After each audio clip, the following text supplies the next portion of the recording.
Thank you, Dr. Nair.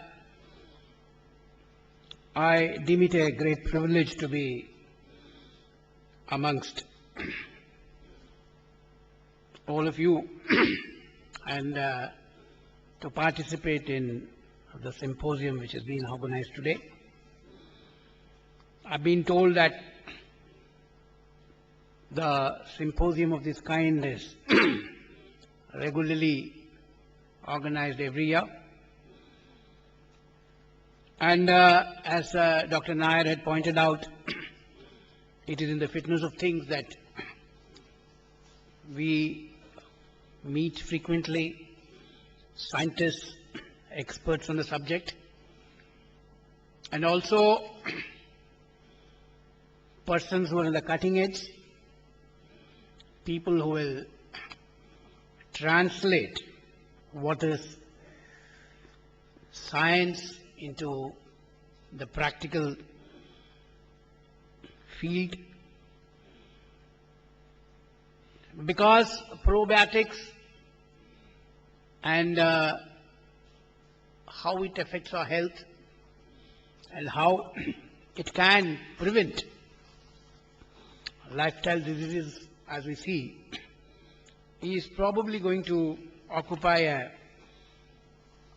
lot of our time, a lot of our effort, and a lot of resources in the coming year. Non-communicable diseases as a group has been recognized by the government to be our next challenge in the coming years. And non-communicable diseases for in a country like ours is of very great consequence because it is directly linked to our way of life. The world, to use an oft cliched term, has become a global village. People in India, more specifically, because that's what we are here for, we are getting exposed to a lot of food, a lot of, in fact, ways of life, if you want to call it that, into our daily life. And consequently, a person's diet and way of life has a very far-reaching effect on his or her health. The dramatic increase in the incidence of lifestyle diseases, particularly covered in the category of metabolic syndrome, which includes diabetes, obesity, coronary heart disease, hypertension, strokes, and dyslipidemia, has resulted in a very great economic and serious health consequences on the population, more specifically that particular group which is in urban India. And the impact of these lifestyle diseases has again increased over a period of the last few years, dramatically beyond the industrialized world, and it is now something which has to be tackled in Asia, which includes China, India, and Japan. Realizing the tremendous impact of these diseases on the targeted human population, we had a meeting in Moscow in April 2011. I had the occasion to attend that meeting, where for the first time the WHO had proposed a meeting primarily to talk about how we need to tackle lifestyle diseases and other non-communicable diseases.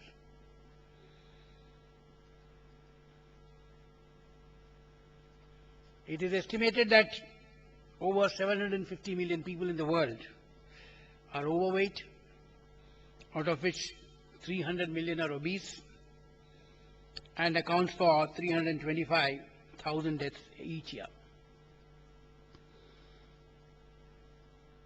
India is also very, very naturally affected by this kind of a situation. From an Indian perspective, a recent report in Pune indicates that the lifestyle diseases are spreading rapidly in the last decade. Recorded cases of hypertension-related deaths rose from 2 to 1149 in 2011, and diabetes-related critical illnesses rose from 1 to 1343 by 2011. These figures, again, I don't place too much of credence on these figures, in the sense that it must be much, much, much more widespread than these figures indicate. The most worrisome factor in our country in this lifestyle disease story is the emergence of old age health problems in the younger population. The incidence of obesity, diabetes and heart diseases such as stroke is steadily increasing in the high productivity and the family life stages of the urban Indian. We have the dubious distinction of being called as a crowned capital for diabetes in the world. So, I mean, this is one of those areas where we need to reassess how we are going to handle ourselves, how we are going to handle this particular aspect of our daily life more successfully, to ensure that lifestyle diseases are taken care of, and more specifically how we are able to tackle it in the country. Now, when we have to tackle something in India, it is a huge kind of a challenge. Over the last 20-30 years, in the health area, we've been concentrating on subjects like maternal and child health as a national effort, as a national challenge, bringing down the infant mortality, bringing down the maternal mortality rates in the country. And we've been setting up a network of healthcare units in the rural areas. India, as all of you must be knowing, but for the benefit of our friends who have come from outside, we are a federal setup. We have 28 states and 7 smaller units called the Union Territories.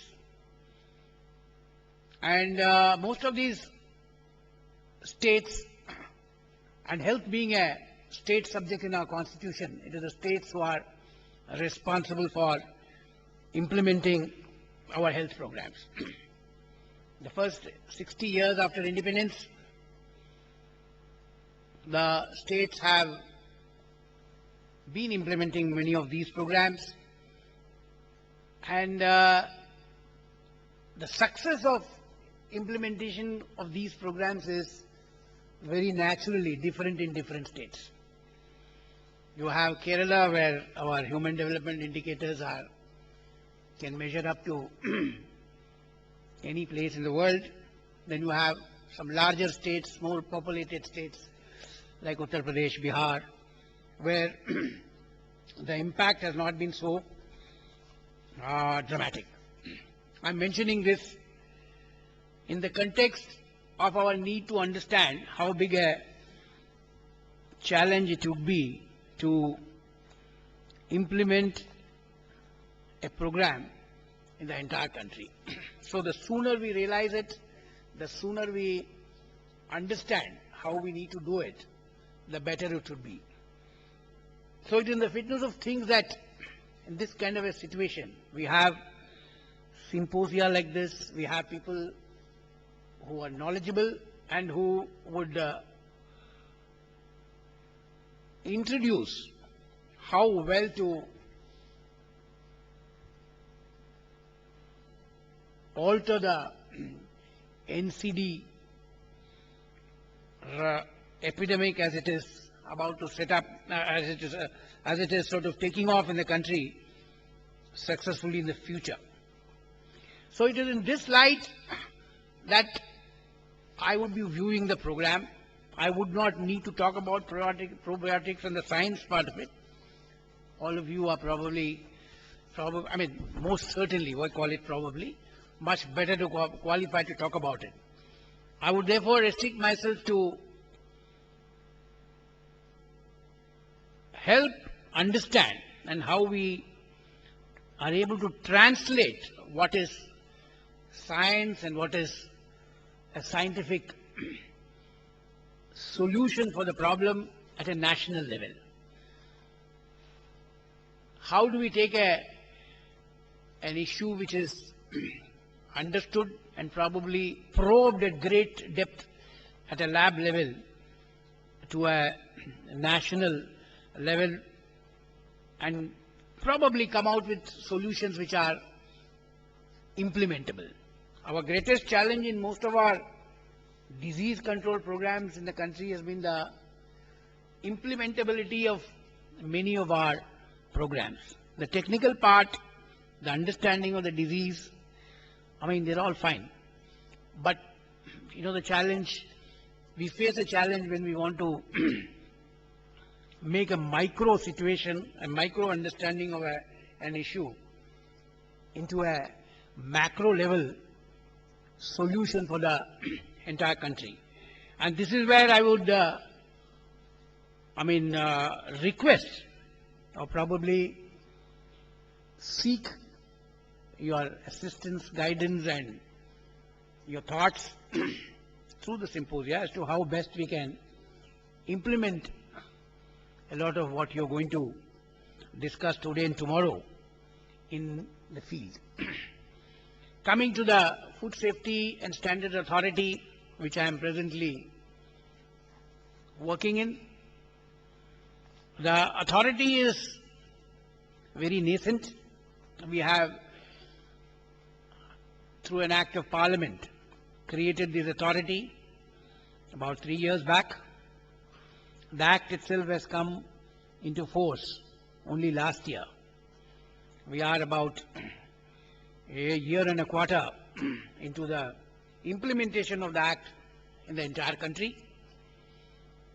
We used to have, before the FSS Act, a lot of individual acts which were being implemented in silos. So this was thought to be an attempt at drawing up an overarching act where you pick up the various acts which are already under implementation under one roof and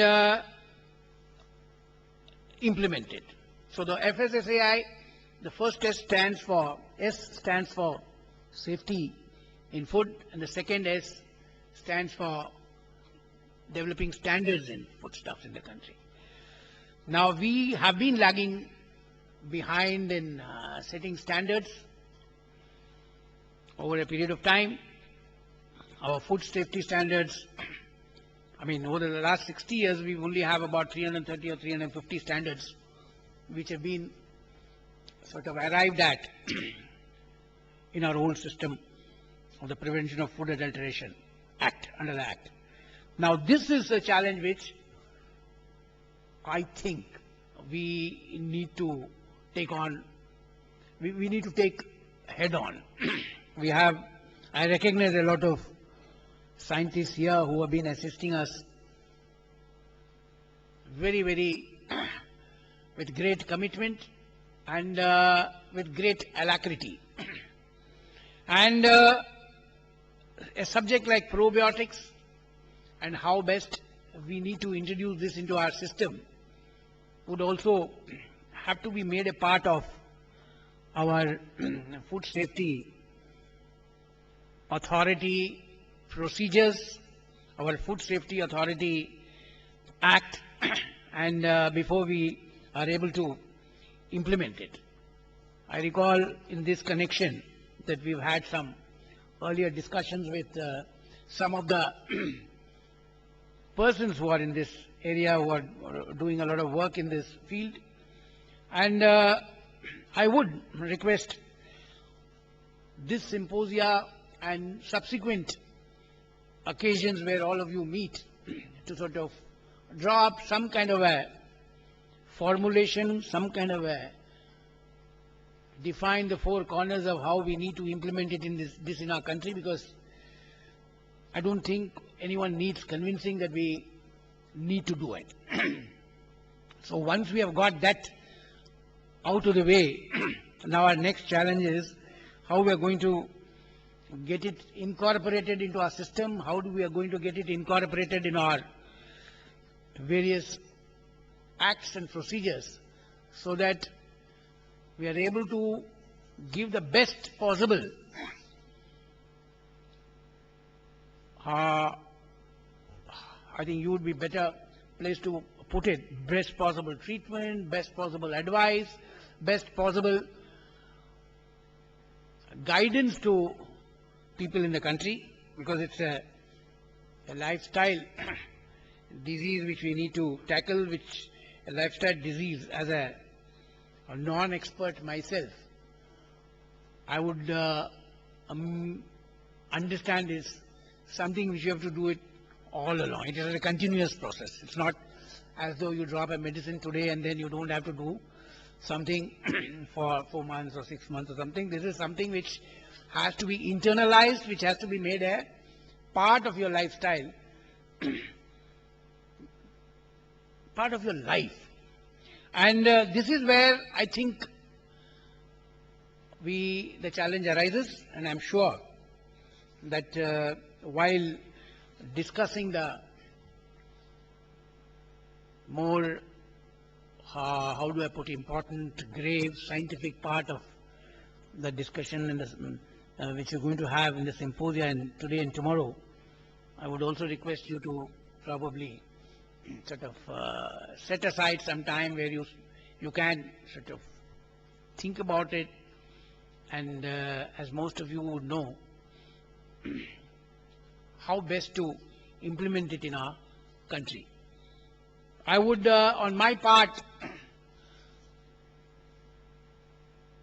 once I get suggestions or advice from a fora like this, would take it up with the Health Ministry too, because the Health Ministry, as I mentioned in my initial remarks, is in the 12th five-year plan going to give a huge boost to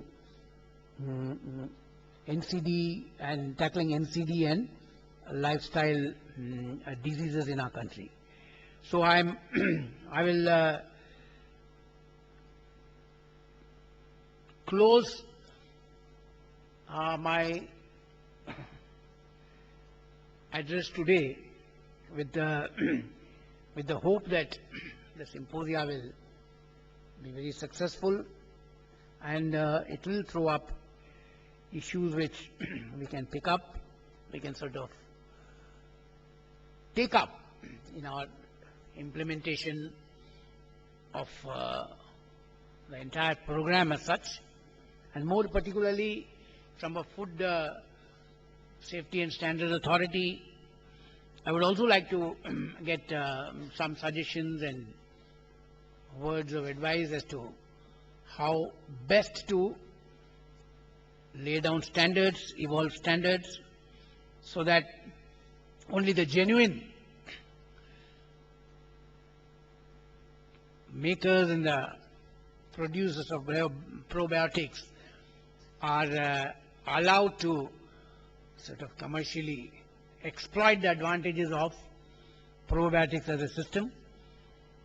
And I'm sure all of you understand that standard setting is one way of ensuring that the best is provided to the consumers.